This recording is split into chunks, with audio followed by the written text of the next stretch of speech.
6-year-old kid had seen Hartnell and Troughton all the way through, and knowing that things were being rebroadcast, and because 8mm film could only record for X amount of seconds, it was like, I think 10 seconds maximum or something. Yeah, those cameras were wind up. Yeah, they were wind up. Yeah, an actual proper film. So when they were being rebroadcast, he knew there were certain moments he wanted to record, so he literally sat in front of his parents' TV with an 8mm film camera and just hit, and basically just sat there, wound it up, and recorded chunks of it.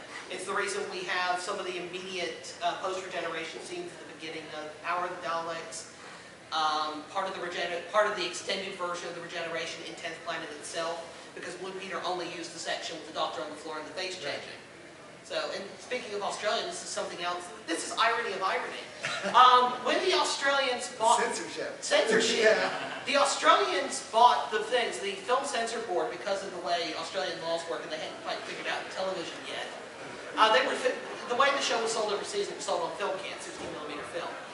And the Film Censor Board had to watch it, and if they said, we don't like this shot of Polly being, you know, about to be stabbed by a needle of anesthetic, they would tell the TV station that was going to show it, you are required to remove this amount of film equaling so many feet in so many seconds. Now, Australian law required that they had to hold on to those censor clips for 30 years after they were made. Why 30 years? Nobody knows. But in the late 1990s, an Australian fan went into the Australian Board of Film Censors archives and pulled out various clips from a bunch of stories that were missing. It's like a 90-second, 2-minute clip from Fury of the Deep. It was a whole scene that was just cut out of it because it was deemed to be too scary. So, yeah, we have the missing pieces of what Australia thought was really scary. So, it's the only pieces that we have of those episodes. You want to hear the really sad thing about it, because they were required to hold it on for 30 years. The guy got there slightly too late to get the footage they cut out of Marco Polo. He had a question. Oh, I forgot. I have that happen a lot. It's okay. I remember something. I just wanted to make a comment more than a question. If you're interested in the process of basically what they were doing in the 50s, 60s, and 70s in the BBC, there is a documentary that the BBC made called Missing Believed White. Yes. Which actually goes through this, and that tells some of the stories. That's on the Lost in Time DVD. It was originally produced for the Crusades VHS in 1999. They updated it in 2003 when they released the Lost in Time box set. It's a little bit out of date now, but it does feature Ian Levine. I think Sue Lawley. No, it's not Sue Lawley. Sue Lawley was a newscaster. I can't think of her name still. It's going to bug me because I can't think of this woman's name. It was the original appointed BBC archivist. Yes. She's interviewed on there as well. It's hosted by Fraser Hines and Deborah Watling. It is a wonderful little 30-minute or so documentary.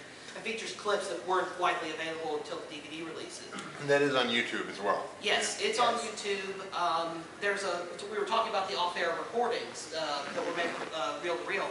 On the Invasion DVD, which is sadly out of print, though I think it's on YouTube, there's a wonderful documentary called Love Off Air, which I actually interview one of the people in the 1960s who actually sat there with his reel-to-reel tape recorder plugged into the speaker coil on the TV and actually recorded it straight through. And also shows Mark Ayers, who was a composer during the 7th Doctor era, who does the sound restoration for the DVDs, actually going through and actually showing you, it's like a 30 seconds, maybe even less, chunk of episode 1 of The Invasion, and how he actually puts the various bits and pieces from different recordings together to get the best quality version. Because in some versions you would have Sue Malden, thank you. you would have background hiss in one recording where the other one you did not. And that's what Clint was talking about earlier, where they would take 3 or 4 different versions of the same audio recording done by 3 or 4 different people and piece them together. Plane might be going overhead or something. Oh yeah. I mean, there was cases of, it depended entirely on the recording methods that people used. I mean, some people literally sat there with a microphone up to the thing. And some of those recordings do exist, and you can hear them on YouTube. And you can hear people talking in the background, or the clink of china, or my favorite one is one of a 70s trim phone ringing in the background in the middle of something. The piece of Thanksgiving still sounds ridiculous. Yes. I remember there's somebody being interviewed about the food machine, which is in the first Dalek story. Yes. And it's just nothing but a bunch of audio. It's a 60s computer-like machine if you see it visually. But audioly, it's just a beep, beep, whoop, whoop, beep, beep. You have no idea what that noise is. And I remember they interviewed a guy who said he thought it was somebody driving by on a bike honking their horn the whole time. That's the thing that puzzled me about food machine showed up in a later episode, which was not lost. Yeah. And it looks the same, and it sounds the same, so how did they? He just- Because when the guy was talking, when he was listening to it, it was the 70s or 80s, and the episodes weren't widely available. I mean, the whole reason, have we talked about the whole reason why they're missing to begin with? Yes. Yes. Okay, so, I mean, it wasn't like there was a huge rerun market or anything in the UK, or even the home video market that we have now for this stuff to exist. So, nobody thought anybody was ever going to be, sitting in a room in North Alabama on a hot July day wanting to talk about, episodes that were made in black and white. So the fact that anything survives at all, and the fact that it is, even in the state that it is now, not so readily available in some cases, the fact that it's out there for us to watch and enjoy and appreciate is, in some cases, remarkable. Now, shall we bring up the Omni rumor? I will preface this by saying I do not believe the Omni rumor. I did for a while. I did for a long time. We need to explain the Omni. Does anybody in the room know what the Omni rumor is? Okay, here we have one, potentially two very educated people. Or very... Go ahead. Yes. There was a rumor, about 6 months before the 50th anniversary, there was a rumor that they had found everything. Everything. And that it would be all put out around the 50th anniversary, and that. There have also been several other rumors that have been sprinkled in. They've found 3 or 4 of these complete story arcs, including Marco Polo, Right. which broke my heart when basically nothing came of that. Yeah. But the Omni rumor specifically is that one collector has everything, and he is currently in talks with the BBC, but he wants like $4 million. I've heard there's Yeah. different versions of it. I've heard $4 million. I've heard he wants Stephen Moffat off the show. That'll be my turn. I mean, the thing is that the problem with it was is that it started off as that big rumor, and then at one point it morphed into, there was Marco Polo, Web of Fear, and Power of the Daleks, or the Evil of the Daleks. It was one of the two. Had reportedly been found. And you would think when, Enemy of the World and Web of Fear turned out, that would be the end of the rumor. No, it intensified and flamed the flames. Because people were suddenly like, oh my God, they found this, what else have they been? And it was also because there had been the secrecy around the fact that they had been recovered and restored. How long did they actually have those before they... I believe there's a video on YouTube that the restoration team, I think it was, or it may have been Philip Morris's company, released. They only had them for like 6 months or something beforehand, because the restoration process for particularly the early 60s Doctor Who's is very extensive. To clean up dust, to really sharpen the picture, there's this magical process called Vidfire, where, for those who don't know, Doctor Who in studio in the 1960s, throughout his whole run for that matter, was shot on videotape. And that was transferred to film. Now, anybody who used to have a home video recorder will know that video looks a lot different from the way film looks. So when they transferred it over, it was lost. And somebody, by the power of computing and I guess pure brilliance and pedanticness, created a piece of computer software where you could run the film through and it will actually restore the video quality to it. So they're making it look worse than it is currently. I know, well, they're not making it look... They're making it look original. Yes, they're taking it back to the original quality it was broadcast in. The problem is that for many years, we had very low quality versions of things. I know Web Planet and the Dominators especially were in horrible shape when they were released on VHS. So they had to clean up the film. I know on the Web of Fear trailer, which you can still find on YouTube, they actually show what the part of the original footage looked like, and it is almost unwatchable because film cans and stuff were not stored even stored in optimum conditions. Film tends to only last about 70 years. And the Web of Fear and Enemy of the World were stored not even in a TV station; they were stored in a TV relay station in Nigeria. That's the last ones that were found. That's the most recent ones that were found in 2013. And part of the footage on Web of Fear, when they show you the original footage of it, was basically unwatchable. So it doesn't surprise me they needed 6 months to go through and put them back together again. Yeah, the rumors that were going around with the Omni rumor and whatnot, and then when those 2 stories did come out, there was so much speculation about, well, how long have they actually had those in hand? Yeah. Because I don't know if you keep up with what's been found, and if you're a lunatic like me and actually keep up with, okay, what are they talking about now? What have they not, or what have they not found? But the Snowman episode with Matt Smith, with the Great Intelligence, was deliberately written because they knew Stephen Moffat was made aware of the fact they had found Web of Fear. because the Web of Fear ties in to the Great Intelligence. The scene where he hands, where the Doctor hands the Great Intelligence a metal tin with the London Underground map on map it. circa 1968 on it, which is the same year that it aired. And Moffat deliberately did that because he was aware that they had found it. Now, they filmed that in the summer of 2012. But the restoration work actually took the 6 months in 2013. So Moffat was aware that it had been found. So there's been a lot of speculation, well, if they sat quietly about this. And the reason they sat quietly about it was the Underwater Menace situation, which we have not touched upon. Yeah, we need to hit that. I think we had a question out here. Okay. Oh, no. To touch upon Underwater Menace, in December 2011, it was just before Christmas. This was like a great Christmas present for classic series fans, such as us four sitting here. It was announced at the British Film Institute's Missing Believe White event that 2 episodes of 1960s Doctor Who that were missing had been found. There was one Hartnell, one Troughton. It was an Airlock, which was, I think, episode 3 of Galaxy 4 from Hartnell, and episode 2 of the Underwater Menace, which we only previously had the 3rd episode of Underwater Menace.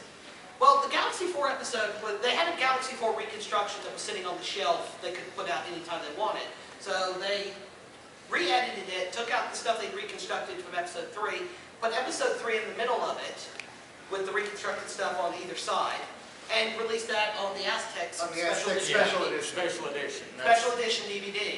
But, well, to be fair to them, there wasn't enough material to release it as anything but a special feature, because I can't imagine anybody going out and paying $10, $15, $20 for 30 minutes worth of stuff outside of It's the edited down, so the whole thing is 1 hour long. Yeah. And it should be 4 parts that are 25 minutes. I have to say, it works very well It does in the work well. cut-down version. It Yeah. works far better in the cut-down version than it did as the actual 4-parter, but that's neither here nor there. But Underwater Menace was, to this day, the 2nd episode has not been released in any format legally. And there's even a trailer on one of the DVDs I that think it's says on the Moonbase. Yes. Yeah. that it's the next coming soon to DVD. And it's 2 years ago, they put together they did an audio commentary for it, which is one of the great things about the classic series DVDs. They did audio commentaries on everything. And they Except did, Web of Fear and Enemy of the World. yeah, well, that was the reason. Yes, yeah. that's true. The reason that happened was because of the secrecy and whatnot around it, because the team that puts together the special features are infamous for revealing on their Twitter feeds that, hey, we're doing the making of documentary on this. Which is how everybody found out they were doing the restoration work on Ambassadors of Death at one point. Was because they had done that. Yeah, even the actors were not made aware that those Yeah. 2 stories The actors had were been made found. aware of it when they actually had the event in 2013 where they announced it, which Mark Gatiss hosted. Yeah. But it hasn't been released, even though there's special features for it put together. There's a making of documentary. There's an audio commentary on the 2 surviving episodes. Exactly what's happened with that is not very clear. BBC Worldwide, it's actually the British company rather than the American one, has been very cryptic and given very contradictory statements about it. Which kind of makes him think back that it's part of the Omni-Rumor. Yes. Because some people are saying that, okay, they found the other 2 that are missing, and that's why they're not putting this one solo one out. Yeah. Because they have the other ones, they're just waiting to get them restored. And I've also heard that the Planet 55, I think it was, which is the company Big Finish is involved with, that did the animation for 10th Planet, Reign of Terror, and Moonbase, was apparently at one point commissioned to do the 2 missing episodes as animations. And then something happened with the company, or they got a larger work. They got commissioned to do a TV show or something. I've never actually gotten a completely legitimate answer Yeah. to Then that. apparently the company was commissioned to do it, and it kept being put off and put off and put off. And there's also been rumors that the BBC in the UK is about to launch a streaming service a la Netflix and Hulu, where for a monthly fee you can basically access the entire BBC archive. And let's be honest, there would be nothing more enticing to Doctor Who fans who already own the entire DVD range to make them go and subscribe to this service to get a hold of, but an episode of Doctor Who that's not been released on DVD. One So, yeah, Yeah. that's the one that we're talking about, the Underwater Mess. That's the only one that's not seen at Yeah, DVD it is the release. only classic series episode that has not been released on DVD in any size, shape, or form. It's a very confusing mess. Part of it is that I know this from Dan Hall. He was in Chicago last year. Dan Hall is the gentleman who's in charge of the DVD team, or was. Part of the problem, but going back to talking about the animations, the business side of things, makes it very difficult for them to do. DVD sales in the UK especially, home video sales in the UK especially, have been rapidly decreasing for about the last 5 to 10 years. Even worse than what's been happening here in the US. The pirating over there is apparently horrible, especially with classic series DVDs, because, younger people, I guess my age, instead of buying the DVDs, would just jump on Pirate Bay or wherever and download them. So the DVDs have been getting killed in terms of sales and whatnot. So it's one of those things, the BBC is beginning to increasingly move away from DVD sales in the UK, to the point that we actually had stuff released on DVD here before the Brits have. Yeah. Part of the problem is that for a long time the American and British Doctor Who DVDs were completely separate entities. That's why we were getting stuff six months to a year or more late. And in the case of the Tom Baker's Key to Time season, we got it 5 years before they did. That was, that was very strange. We got it, like you said, 5 years, but it had no extras on it whatsoever, just a little clip here and there. And then the Brits put it out, and they released it here as a special edition. Yeah, and they did the whole new restoration work on the episodes and put out it was just special phenomenal. features and everything. But what happened around 2008, 2009, when the show really started taking off here, late David Tennant, beginning of Matt Smith, BBC Worldwide Americas and BBC Worldwide in the UK made the decision that the DVDs had to be uniform worldwide. So we used to get special features like the Henry De Silva, Tom Baker intros and exits.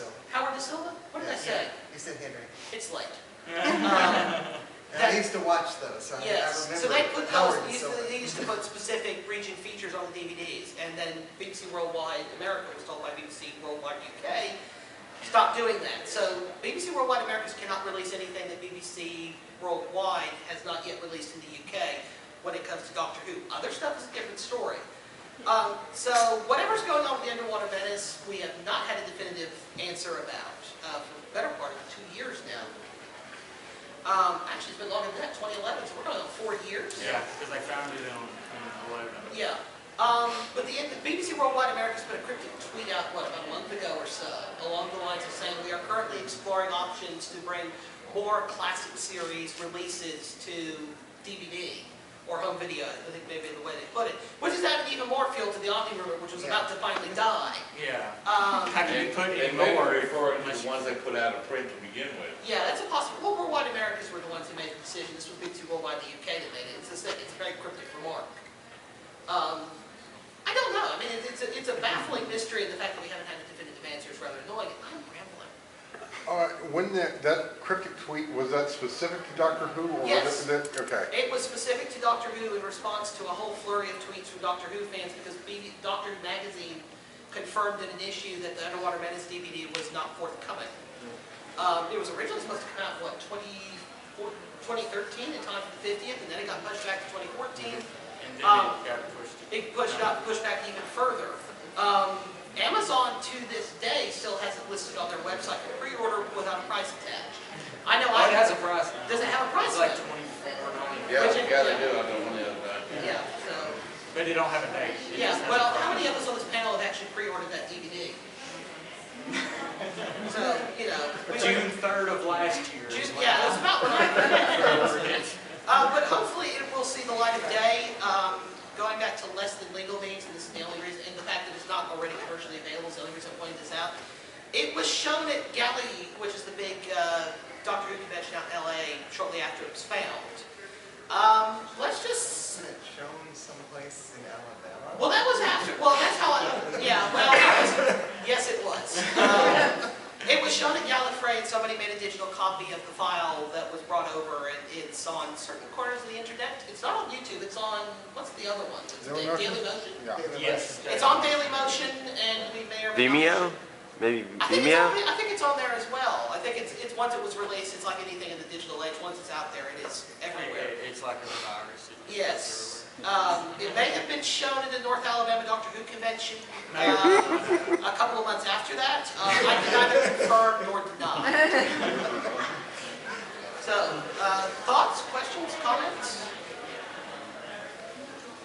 Yes, sir. Do you think that there's a chance that at some time into the future we could have like all the Doctor Who DVD episodes restored so that like anybody could watch it? 42.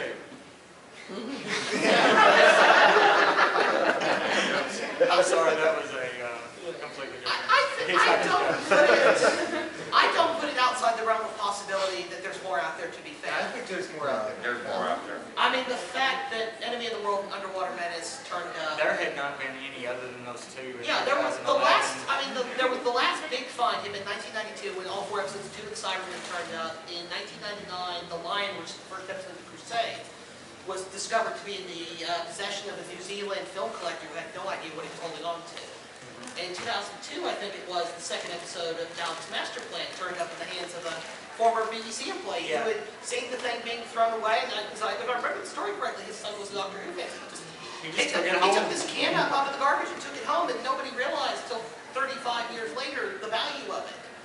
And then, Now, granted, it was one part of a 12-part story, Yeah. so, you know, you get this little bitty tiny piece. Hey, any part was better than none. Yeah, that's yes, true. and then we had the 2 episodes that were found in 2011, and then Enemy of the World and Underwater Menace were found.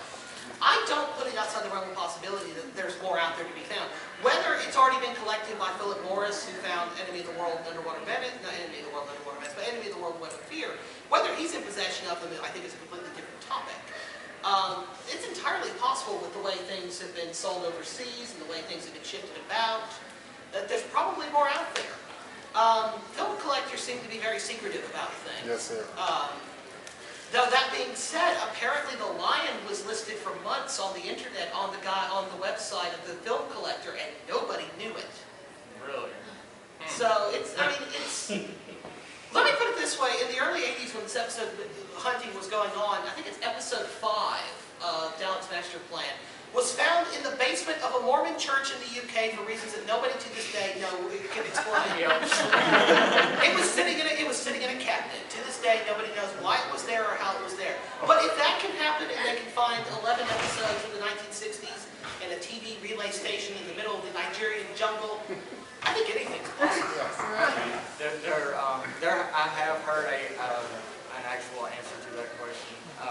There are, I think, what, 2 or 3 stories that were not actually sold outside of the UK. Dalek's Master Plan was never sold outside the UK. There are just a small, minute amount that were never taken out of the UK. Those would be the only ones that probably would not find. Yeah, but having said that, Dalek's Master Plan being the only one that was never sold Yeah. outside the UK, 3 episodes of it Yeah. survived. They haven't still found those. Well, the one I would like to see, I'm pretty sure it's gone now, would be from that Dalek's Master Plan to be the Feast of Stephen, which is sort of pseudo-technically a Christmas episode in a Yes. sense. Isn't that the one where the Doctor actually breaks the fourth Yeah. wall? Yes. He Yeah, actually yeah. looks at the camera and wishes everybody Merry Christmas. But yeah, Joking. I'd love to see Christmas the, episode yeah, in England are usually jokes. yeah. That was the only Doctor Who Yeah, Christmas I didn't know episode that. for years. Yeah. It wasn't until the new series that it became a regular tradition. I'd love to see episode 7 of Evil of the Daleks, that big final battle at the end. Yeah, I'd like to see that myself. I'd be very interested to see how they pulled that off. Doctor Who is not the only show that is dealing with these issues. It's the only show that was around from basically 1963 to 1978, and they said this is something we should probably not stop doing. But they are still finding episodes of Dad's Army and of these other shows. Well, there was a science fiction series. It was a 6-episode sci-fi drama series called Moonbase 3 that was produced by Barry Letts and Terrence Dix, who were the Herbie Hero production team. Did 6 episodes of it in 1973. It was a co-production with 20th Century Fox here in the U.S. The BBC wiped the tapes and destroyed all their film copies of it. But it turned out that a television station here in the United States kept them.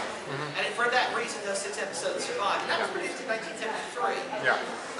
There was stuff that's still missing from as late as the late 1970s, so who knows? There are a few other shows, less than 1948 show, which is basically pre-Monty Python. Yeah.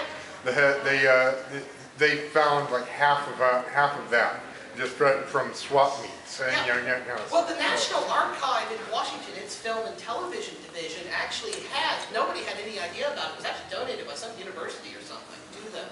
And it was only then that they realized it. Had 100 hours of British television that had been sold to US PBS stations in the late 1960s, early 1970s, including an adaptation of 1984 written by Nigel Neal, who created the Quatermass serials, which were a big influence on Doctor Who. Several episodes of a lot of early British television that was missing. So stuff turns up all the time. The reason Doctor Who, I think, gets all the press is because we're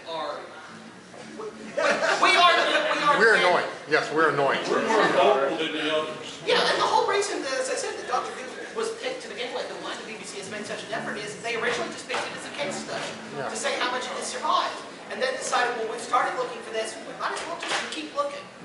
Well, they found out that it was a market in the United States. Yeah. What people have to understand is, back then, when you shipped a movie, a TV episode from the East Coast to West Coast, the film was erased and reused. Yeah. Anything you've got, Johnny Carson Night Show, first half of the episodes, you'll never find them. Yeah. You were all erased. And when Johnny Carson found out, wait a minute, you're erasing these? I would in my contract that I get the copy. That's why any of the stuff survives. Yeah. Because he turns in, I went in my contract, I get a copy of it. Yeah, but going back to the BBC, I mean, you want a sign of how little respect the BBC has for its own material. They didn't want it. Yeah, well, just to give you an idea, Apollo 11, first moon landing, the US television networks kept all of their coverage, even down to the most irrelevant bit. There's about 30 seconds worth of BBC coverage that survives to this day. There's like 30 seconds worth of footage. We have audio from everything because people like There's actually more, it's just hidden. But people sat around with their tape, real tape recorders and recorded it. Yeah. Oh, don't get me started on that. But the BBC didn't even keep its own coverage of Apollo 11 for crying out loud. So I think, if they didn't care about Apollo 11, which, to be honest, is a major historical event, you can imagine what their attitude towards their own drama output and something like Doctor Who would be. What 2 episodes was it that the collector bought out of a guy's trunk in his car? I think it's the two, I think The it's two from 2011, where they... Underwater Medicine Airlock. I know Evil the Galaxy Part 2 was bought in a car boot sale yes, as well in the that's- UK yeah. for something like £5. Yeah. Well, to be fair, that was the early 80s when £5 might have been a bit of money. Yeah. But the guy literally had no idea for a long time that they had the only surviving copies of this thing itself. There were episodes of Reign of Terror and other stuff found in Cyprus and Malta and everywhere else because they almost sold overseas. Wasn't that for Reign of Terror? I believe they had copies in Nigeria, but during that time there was I guess a civil war or something going on, and that one of the places where they had their storage, the footage, all of that footage got blown up through there as well. From what I heard. I've heard that. I've never been able to. I don't know that's ever been confirmed, but given the political situation in Nigeria, it seems very likely. Maybe we should just wait for an email from a Nigerian prince to say. I'll respond to that. Why does everything keep showing up in Nigeria? Not everything has shown up in Nigeria. The reason stuff has shown up in Hong Kong, Cyprus, Malta, Mormon churches in the UK. So it's just a circumstance of, it just happens to be. Nigeria, for some reason, ended up being the last resting place of a lot of where these film cans were shipped from place to place after they had been shown in the country. And they would go from country to country. Have we talked too long? Unfortunately so, though I love you dearly. They unfortunately didn't put the last panel that was supposed to be on the schedule in the book. Well, and somebody told me they would put it on in the I program. didn't know this one. It actually, it was scheduled last year, and then they just forgot to put it on the schedule at all. And So we've been like doing it like I've been doing all the warfaring flyers all day. It's fantastic. I guess the final thought for me on this, I don't know about you guys, is live and hope. There's always a possibility. And if you get bored, do some research on how they get color footage out of a black and white print. They can do the animated episodes. Thank you all for coming. Thank you for listening to us.